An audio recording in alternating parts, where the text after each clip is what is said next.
Hey, happy Wednesday. We're glad you joined with us. Today, let me take a few minutes to talk about an uncomfortable subject that has ravished our homes, our personal lives, our country, our world. And that has a lot to do with the way we see things, more importantly, maybe the way we react from things. Take an example. Every time I get on social media, Facebook, if somebody's offended about something, somebody's complaining about something, there's a problem here, there's a problem there, and there's a problem this, and it's a problem that. And I was telling Pastor Kramer last week, I'm like, next week, I'm going to shoot a devotional for you titled Shut Up. Stop complaining. I'm tired of it. But God checked me.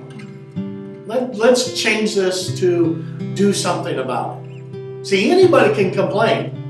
It takes real integrity and real maturity and real leadership to not just see a problem, but to do something about it. Any fool can see a problem. And I believe we are captivated by the problems of the world. We're not doing anything. I don't see the people complaining, literally going and volunteering in homeless shelters or orphanages or convalescent homes or anything else. They give no money to United Way or anything else. But they complain about everything. Listen, we have become a world offended, but also a world who doesn't do anything but complain about our offenses. Jesus says this in Luke 1, woe to you when offense comes to you. He's warning us, if we're always offended, it's not going to be a good life. Are you always offended? You know, if you use Facebook, and I said this a couple years ago, let's use your Facebook as a barometer of your life. Do you talk more about politics, your family, or something positive, move forward, momentum? It talks about you, who you are. If you're spending so much time talking about politics, you're neglecting your family. You're neglecting the good things God's doing in your life.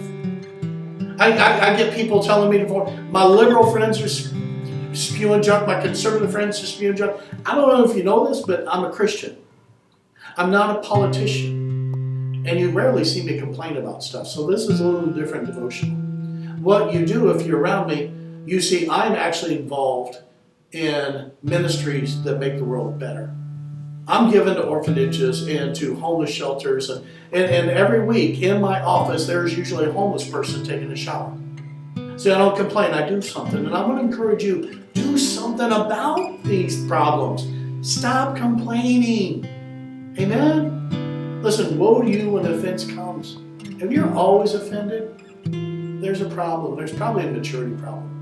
But if you're a Christian, and I have a lot of non-Christian friends watching this, if you're a Christian, and I challenge you to do what the Apostle Paul tells us to do as Christians, let's use a different barometer to see if your faith is real. Because in Galatians 5 and 4, chapter 5, verse 14, it talks about the law summed up in love the Lord God with all your soul, heart, soul, and mind, and love your neighbor as yourself. The entire law summed up in this. Instead of you avoid it, this biting and devouring each other, we are killing each other.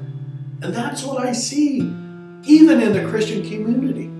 But he says this, if you're a real Christian, we're going to know you by your fruit. Your fruit is this. It's joy. Do you have joy? It's peace. It's kindness. It's goodness. It's faithfulness. It's self-control and gentleness. Do you have those things? Do you have self-control, or you're just out of control? Are you kind? Are you always spewing negativity and problems? Listen, if you see yourself as the child of God, then you need to be a holy child of God, which means you need to be set apart. We need to stop looking like the brokenness of the world. We know there's problems, but let's show them the problem solver. And maybe you need to start in your own life. Maybe in your household, maybe your family. Stop worrying about the world. Right here. Take it from there. Right? You get on a plane, so as it goes down, put your mask on first, and then take care of the next person. In your relationship with the world, take care of yourself first, and then others. Stop complaining and start doing something. There are people around the world, I believe, who are praying for you to do something. I believe our people who are hungry are praying for food. You probably have a lot of it. Our homeless people are looking for fresh socks and underwear and shoes. You can probably help them with that. You see what I mean? Let's be problem solvers, not problem pointers. And in the end, let's introduce them to the problem solver, Jesus Christ.